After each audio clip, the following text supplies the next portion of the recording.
Assalamu alaikum warahmatullahi wabarakatuh. According to the world situation these days, we know that all of the religions, the followers of every religion, they are waiting for some sort of messiah, a savior, because of the way the world is going. And in Islamic religion, we have a lot of text concerning this topic. One of those is like Dajjal. So this whole series is going to be covering all the aspects of Dajjal and how this fitna of Dajjal is going to come to us and how we're going to face it and the things that will need to be done to save ourselves from this fitna. This is my friend Sahil today with me. Inshallah, he'll be talking about this topic.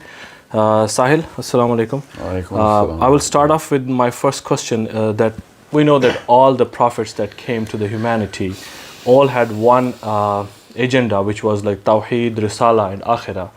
But besides this, we see that like every prophet has warned us against a huge calamity, a huge test, a trial that's going to befall the humanity towards the end of times. And that fitna has especially been termed as Fitnatil Masihid Dajjal. So how would you explain this fitna? What is it going to be? And how do we relate ourselves to this terminology? Well, I think first and foremost we better understand this word fitan. We have a psychology which is very unilateral. When we look at the word fitan, we actually think that something which is going to be really good, but it will have a very dark core and an evil core. It's going to be a very confusing thing. Yeah. Even though fitan itself does not really mean just that. If anything, at the time of Dajjal, is going to be so adverse, so devastating at an emotional level, that people who know the truth will go through the biggest state of powerlessness, helplessness, stifling, which is going to be the biggest problem for those believers. People who are not going to go through trial are going to be way more in number, because they won't be able to tell the difference between right and wrong. And that's also helplessness if you look at it from a perspective that, they did not know any better. They couldn't know any better because they were not learned enough. I'm talking about people who actually would be believers, even if they were waiting for Dajjal, and Dajjal is going to come, they won't be able to do anything about it. And that is the biggest fitan. You have to understand, when I don't know anything which is wrong, and I'm doing something which I believe is right, and I'm doing it for Allah and Rasul, it is this is a problem. Yeah. But the bigger problem is that I know that I am going through, this is a wrong and evil man. This man has an agenda which is against my religion, my purpose, my whole belief. All of the people are going to be running towards this man. So those are the people who are going to be a minority, will be going through the worst of the worst time. At that time, everyone they will know will be running leaps and bounds towards Dajjal. Wow. Everyone they love, their kids, their wives, everyone will be running towards Dajjal. And those are the people, their fathers, their mothers. At that time, it'll be such a scarcity of believers, and those are the believers who are going to go through the worst problem, which is going to be the real meaning of fitan. The real meaning of fitan is not just the fact that you can't tell from right and wrong. The real meaning of the fitan is that you can tell between right and wrong, but you cannot do anything about it. This is such a big problem that people are not realizing. It's because it's not instilled inside our psychological construct of this word fitan. Fitan is that state where my hands are tied and I can't say anything about anything, and the people who I love the most, the things that I care about the most, are going to be burnt right in front of me, because there will be a hellfire I'll be jumping into. And it is in psychology we narrate it like a woman who has 2 kids, maybe 3 kids, okay, in this case, let me just amplify this. And one of her kids is inside the house, and the house is just caught fire. And for her to go and save the child will have a very big risk of her dying as well. So she has to decide between whether she has to save for those 2 kids, or she has to, jump and save that little child. And she has a lose-lose situation right now. Wow. It is such a big problem that she's in right now that it's just like, in infant psychology, the infant, when it gets hungry, it knows no language. So what it does, it cries and starts yelling. And that's something that the mother knows, that since she cannot say I'm hungry, and the fact that it knows that it does not know any language, it's conscious as a human being that I am hungry, and I know that this person is going to feed me, but I do not know how to say it, so it starts yelling. That is the exact state of the believer at that time. And the more they're going to yell, the less they're going to be believed, because that's the wrong way of preaching. Because when you are actually stifling, you have to do whatever to save your loved ones. But that's the worst way of preaching. And people are like, you're so evasive, you're so aggressive, you are, you do not know what steadiness is and how to build up a whole, preface of what you're trying to build up. Where's the context? Where's the emotional plea? There's no way to actually save everybody if you're trying to come up with a hook and a claw and trying to do whatever the Dajjal is going to be doing, because the Dajjal is going to be massive. When this word does not even do justice, this massive word, to the magnitude of what the Dajjal is going to be doing at financial levels and emotional level and individual level and group level and country level and the global level and astronomical level, playing with time and everything. Everything is going to be so magnificent when it comes to the Dajjal that people who are going to be believers and going to be like, can you not see the kafara written on his forehead? But people are like, you have just lost it, man. I can't see anything written on his forehead.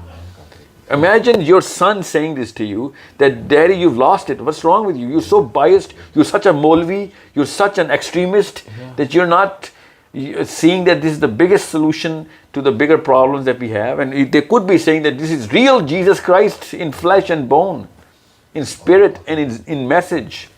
But they won't be able to do anything about it. And that's the biggest stifling that actually comes with this word fitan.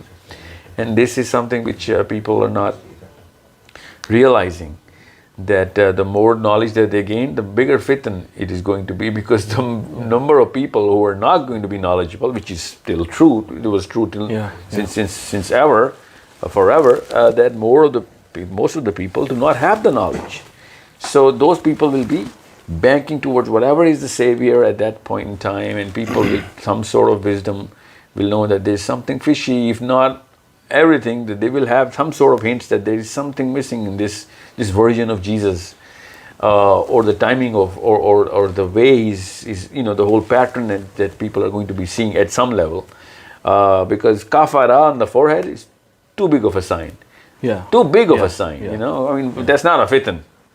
If I can see kafara, then why? This is not a fitan. This is not even a trial.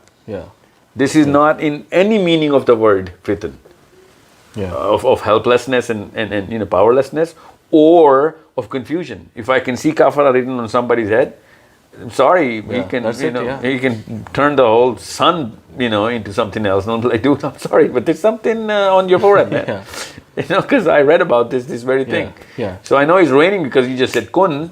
Sorry, but why don't you just say kun to your forehead and just erase this first, man? You know what I'm saying? Because this is something which is bothering me. That's one of the most confusing points, because we've been told that he's going to be having a very clear statement written on his forehead, then still why won't be able to do anything about it? Because that's why it's fitan. Because the power of ignorance and emotional flurry is going to be at its magnificent peak, and you'll be left alone, and not alone in Brazil or China. You'll be alone in your own houses, where your own mothers and fathers and sons and daughters will be ridiculing you and spitting on your face that you're the guy who's actually taking us to hell, because they could see heaven at that time, and not just this worldly heaven. They'll be actually talking about the real heaven, because at one point in time, the Dajjal is going to be promising the real heaven. You think the Dajjal is not going to be religious, man? Everything in Hadith is about religion. Everything in the Bible is about religion, the religiousness of Dajjal. Dajjal will be carrying heaven and hell. Dajjal will be saying God. These are all religious terminologies. This man is not going to be a secular liberal. This man is going to be a right-winger.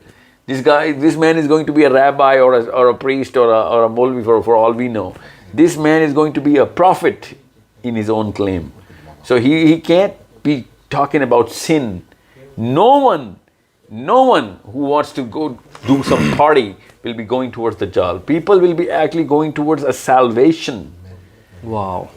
This man is all religious in all the texts of all the prophets, that this is a religious man coming in.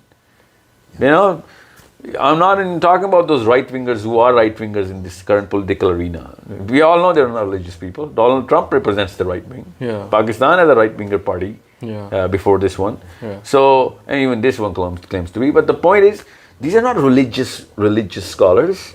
Everyone, they didn't even claim to be, and people don't think of them as religious scholars. Let alone a prophet, let alone God. At this point in time, we better understand that this is a rabbi coming in, and this guy is going to be quoting Quran, and is going to be making you understand, because ulama are going to be giving bay'ah to Dajjal. Muslims are going to be giving bay'ah to Dajjal. Christians are going to be giving bay'ah to Dajjal. This is such a big problem. People are not realizing that. What is the believer going through at that time? Yeah. He's going through losing everything he likes, losing everyone he loves, losing every child of his. This is the kind of helplessness this man is going through. And this is the real fitan for the believers. And the worst of the worst state that he has is to do is to flee. I mean, it's like the state of Badr. Father fighting against the son. Literally, the fight of the battle of Badr, when Abu Bakr Siddiq is fighting against his own son. You understand me? But in this case, you won't even be able to fight. And you're told to flee. Imagine the fitan at that time, that I'm leaving my little daughter and son, and it is a little like Nuh alayhi salam. Yeah, and there's a hadith which says that a man will tie up his family, his women especially, with the chains so that they don't go follow this man, but they'll be breaking the chains and going. And you also used a word savior for this guy. I want to ask you, like, since my childhood, I've always, like, I've grown up, my friends, everyone I know, with the concept, like, at the time of the coming of the Dajjal, it's going to be like the whole world's going to be in the chaos. There's going to be too much wrongs going on in the society. It's going to be, the world would have turned to hell. And at that time, the Dajjal's going to come with the kafara written. Yeah, so it's going to be very obvious. So is it going to be like this, or it's going to be a different? This is the psychology of a regular Muslim. That it's like whatever the psychology of Al-Qariya is, very close to the Dajjal time. Some sort of chaos, some sort of devastation going on here and there, at a personal level as well. But no, it's not. The worst part about Dajjal is the best part about Dajjal. Wow, how do you define that? The best part about Dajjal is the world is going to go through hell, famine and drought, and agriculturally, the world is going to go barren for many years before the Dajjal comes in. So the time of the Dajjal is the best time in the planet. The history of the planet would not have seen that kind of prosperity and resources, because this guy will be raining like anything. This guy will be showering money. This guy will be producing dead relatives. What else do you ask for? Psychologically speaking, this is not even in our psychology. We never ever we're not trained on this psychology that the happiness is to get your dead relatives back. We don't expect it. Yeah. So this is beyond the current state of psychological affairs at this when he's going to come in. Yeah. But we still know that if your child is dying and a doctor heals him, how thankful we are to the doctor. That's not going to cut it. What if your child dies and he brings them back? That's way bigger of a state. So the prosperity is not even imaginable. This planet is going to be so happy in the time of the Dajjal. It's the happiest time ever. World peace. that ideal state. That is what Dajjal is actually eyeing out on, and he's going to get most of it. So you mean to say like the way he's going to be known to the people is through the prosperity he's going to bring? He is. He's going to be not as a person who's going to the be killer, like, shooter, and hunting exactly. for no. This is not. Those people are most people are going to be having the time of their lives. Imagine, why would anyone follow this guy in such grand numbers? I'm talking about billions here. This is very evident that since, of course, we know through hadith that whatever he can do, since he's going to be doing it, he'll be speaking every language of every person. He'll be doing it's like Santa Claus amplified. You know what I'm saying? Yeah. This guy is going to come in and is going to be showering gifts. And these gifts are not just temporary gifts. This man is bringing people from the dead. This guy is making your agriculture the strongest thing. And when I say agriculture, all of a sudden your psychology is suppressed a little. I'm talking about those kind of bearing of the land which this planet has not even seen. You know what I'm saying? This is something which only Jesus Christ or a prophet can do, and grow that sort of fruit from the harvest that's not even possible for that kind of technology which we have right now. So this is something which we better understand. We got to reconstruct our psychology and do not think that the chaos is a sign of Dajjal. No, prosperity is a sign of Dajjal. Otherwise, what kind of deception are we looking at? This guy is so clear. He's got a kafara written, and he's claiming to be Jesus, and he's got one eye. He's got one eye. That's also another deception. That people think that he's going to have one eye and we're going to spot him. What kind of deception do you think he is? Every Tom, Dick, and Harry knows that. Yeah, he's a one-eye guy claiming to be God. Are you kidding me? This is not how it's going to be. At least not in the beginning anyway. Yeah. Because Sahabas never even, they did not have that psychology that, one-eye guy, so he's going to be Dajjal. Because Ibn Sayyad did not have one eye. Yeah. You know what I'm saying? Yeah. And nor did Tamim ud-Dari talk about this one eye. He just said there's a man in shackles. He never said this guy had one eye. Yeah. This guy is going to have one eye at some point in time, because the Prophet describes his eye. Whatever is going to happen to him, happened to him. But Ibn Sayyad is our missing piece of this puzzle of how to construct our psychology really well. This guy has to be... That's a very, very important point actually. Ibn Sayyad had both eyes, right? Yeah. So Ibn Sayyad was a regular guy. Yeah, so why would they doubt him for Dajjal? Yeah. Nobody said, Prophet ﷺ, you said Dajjal is going to have one eye. This little boy has two eyes. You know what I'm saying? Yeah. So this is something which is part of his repertoire, where he's going to have a very, very attractive personality in terms of whatever he looks like or whatever he behaves like. Okay, so what is Dajjal? How to construct the basic picture of Dajjal? Because we have too many philosophies, stories coming about Dajjal. It's a system, it's the world politics, it's it's the power of the economists, or is it a man in flesh and bone? Well, first and foremost, it is, I don't know why people actually start to confuse our own people by saying this is not a man. Ibn Sayyad is another example of why he's a man. Yeah. You know what I'm saying? He's definitely a man. Ibn Sayyad is not a system. Yeah. He was a man, so take it from the people who were taught directly by the Prophet ﷺ. And in this case, Ibn Sayyad, case the Prophet ﷺ himself was there. Yeah. Okay. So it's not a system. Is there a preparatory kit for the coming of Dajjal? Could be, but we're not talking about that right now, because I just told you the hadith itself says that it's going to be a very dry period for the planet. People are going to be dying from hunger before he comes, because there's not going to be any agriculture left. But this man is a man. This guy is a human being in flesh, and this man is going to be at such a level of charisma, potential for leadership. The guy can time travel. He knows some stuff. You know what I'm saying? And besides, he's going to be claiming to be Messiah. So Messiah is a man. Yeah, but not a system. Not really, because Messiah is also a god for 3 billion people. You You know what I'm saying? So he could be flying in the air for all we know for now, at this point of the argument. But what I'm trying to say is that this man has to have a flesh and bone for Muslims to follow, because Muslims are going to follow him blindly. Most of the women, for most of the following of his is going to be of women. Yeah. Not most of the women of the planet are going to follow him. That's not the hadith. Yeah. So it's not about an anti-feministic thing that I have an opinion for. Okay. His following will have more women. Okay. You know what I'm saying?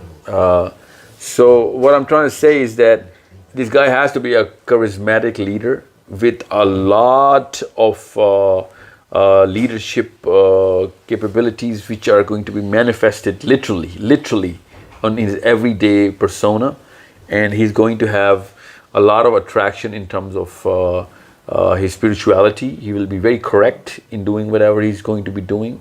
He will be sinless. This guy will be sinless. The first sin of the Bible that the book of Revelation talks about the Antichrist, it says that he will be made a king of the kings until he's going to hold the temple. And after his reign, he's going to, somehow, he's going to, all of a sudden, proclaim the original sin, which is incest, and he's going to allow a man to marry his sister or daughter.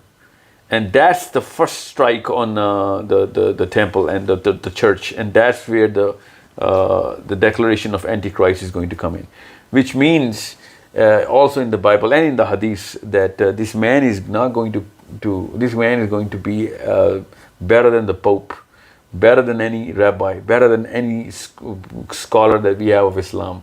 This man will be right on the top of the hierarchy of how correct he's going to be. And that's why most people are going to follow him. And on top of that, we will have a lot of gimmicks. He's going to be pulling a lot of things from thin air, and But I personally think that's going to come in. The miracles are going to come later on. He's going to first and foremost not convince people through miracles. I could start from there, but since he's going to be doing so many things in terms of. Because my personal belief is that as soon as he's going to start to deform, is the more he's going to use his intergalactic technology, the more it's going to get deformed. And that's where the one eye concept comes into play. You use intergalactic technology. I think we have to talk about it. Yeah, we will.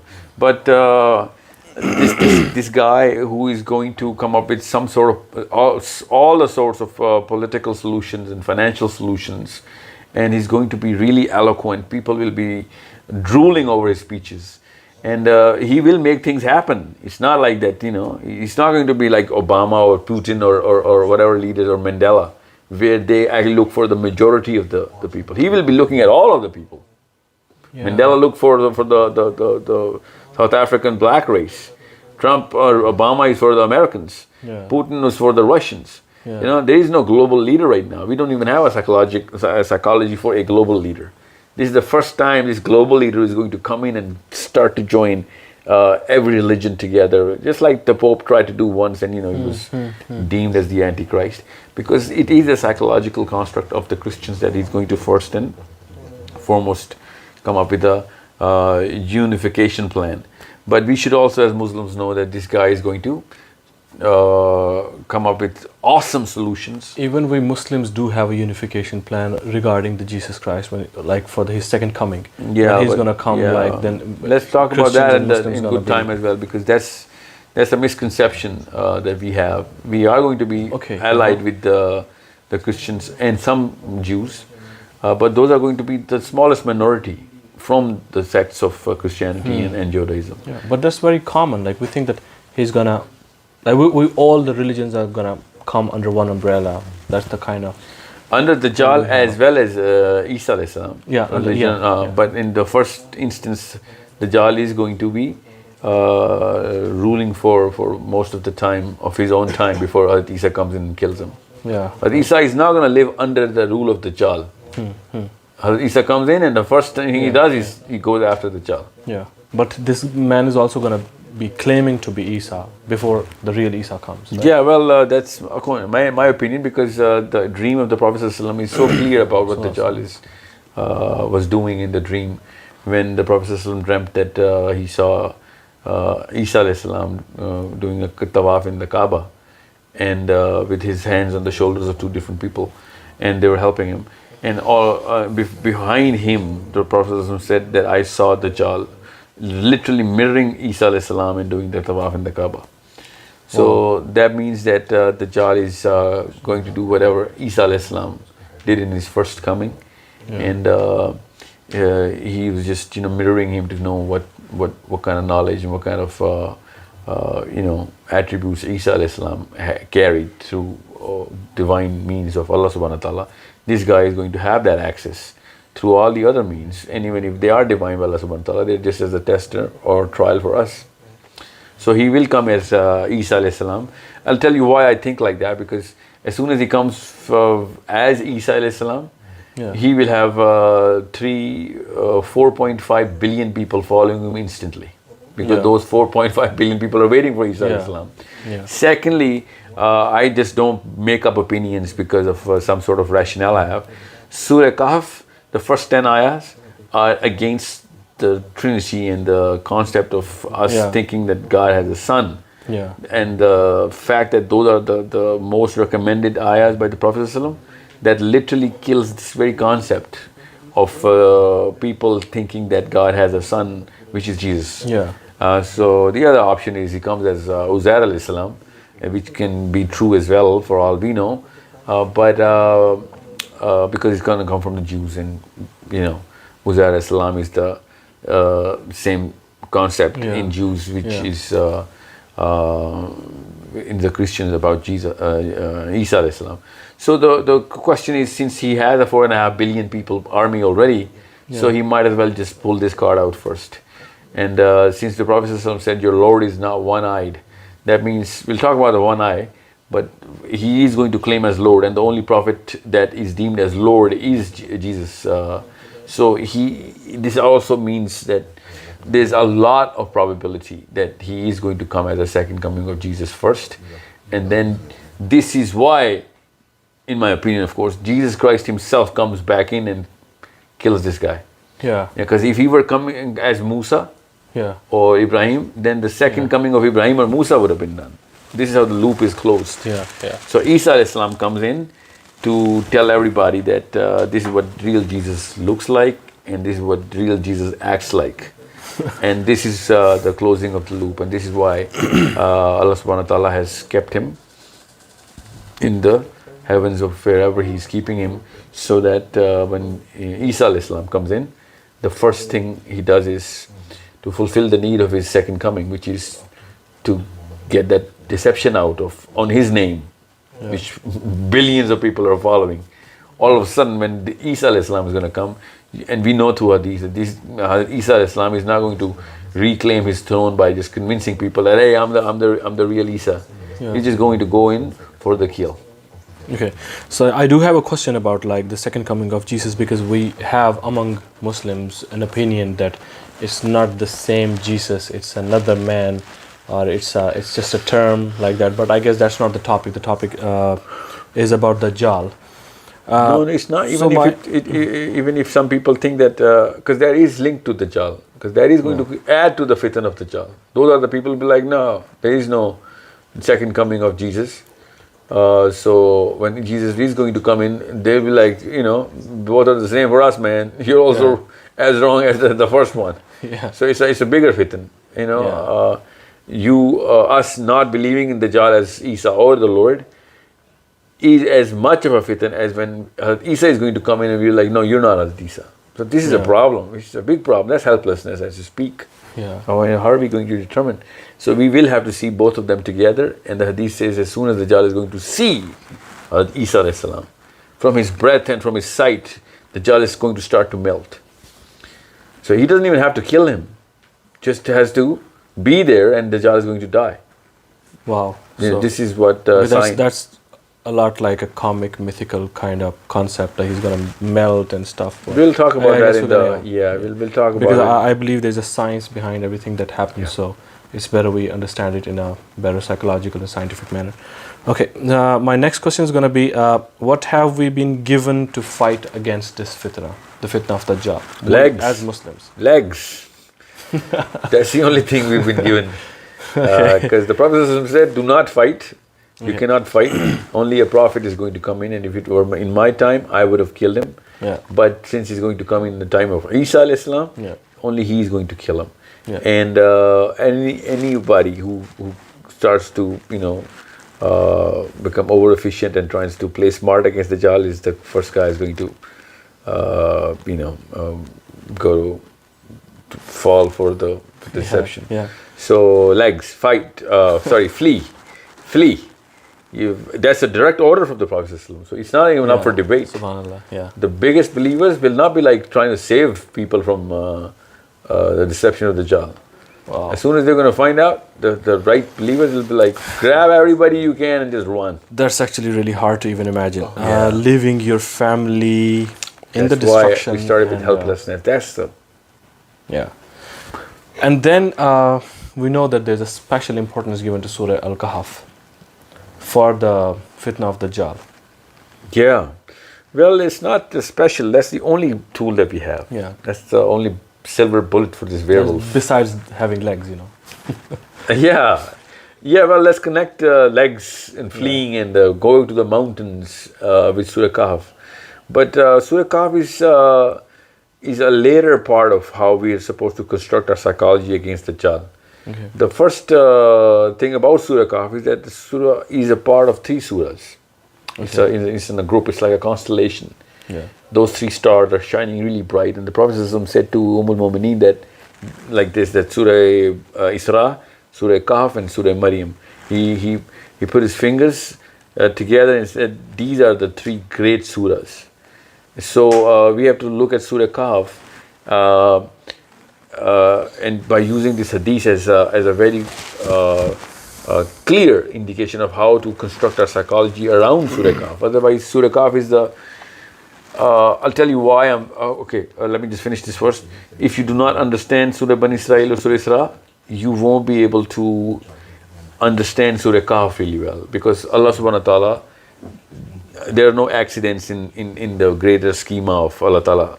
Allah ta'ala does not do anything by chance. Everything is by design. Especially the book of Allah subhanahu wa ta'ala, the Quran. So when the Prophet ﷺ said, look at these surahs together, and Allah subhanahu wa ta'ala has put Surah Bani Israel before Surah Kahf, so there's a reason behind this, and we can see it so well. It's speaking to us. Surah Bani Israel directs towards Surah Kahf so much that even a blind man can see that there's a reason why it is placed right before Surah Kahf, and it is creating a certain psychology of the human Muslims who are going to, and jinns of course, and who are going to try and understand Surah Kahf. And if they start with Surah Kahf, they will never understand. That's what the Ummah is going through, because they start with Surah Kahf and there's nothing about the Dajjal in there. Yeah, because all we know is that just read the 10 ayah of the... these are the words of the hadith. They read like one who keeps on reading the first 10 ayahs of the Surah Kahf every Friday is going to be saved from the fitna of the Dajjal. So how can just a that's the recitation preemptive, of that's the preemptive medicine. That one meaning can be taken as, if I start reading Surah Kahf's first 10 ayah every day, I'm delaying the time of the Dajjal. Or maybe I'm asking for my death before the Dajjal. That's also a prayer, by the way. That I don't want to be in that time, because that's a short entry to hell. Most people are not going to make it in that fitna. Yeah. So that first 10 ayah could be a recipe for an earlier death before the Dajjal can come in. Or pushing it ahead by the prayer, by Surah Kahf's barakah, that Allah Ta'ala is just, delaying the entry of the Dajjal. It's like Surah Kahf's mechanism, we're just playing Khizr's role here by reciting the first 10 ayahs and try and, play that element of time and just push the Dajjal timing as far as we can. Because another hadith says that the Dajjal will only come when Ummah is going to forget talking about him. You know what I'm saying? So people are not going to be reciting the first 10 ayahs because we know we only recite the first 10 ayahs of Surah Kahf for Dajjal. Yeah. So naturally they will not be reciting the first 10 ayahs. Yeah. But does reciting mean the same, like just reading No, it these doesn't. words Well, out no. without Well, understanding? because the Prophet ﷺ said it to the Arabs. Yeah. They knew the meaning of the first 10 ayahs. Yeah. You know what I'm saying? And plus the word tilawa means to follow. Yeah. That's exactly. But yeah. we think tilawa is like to read.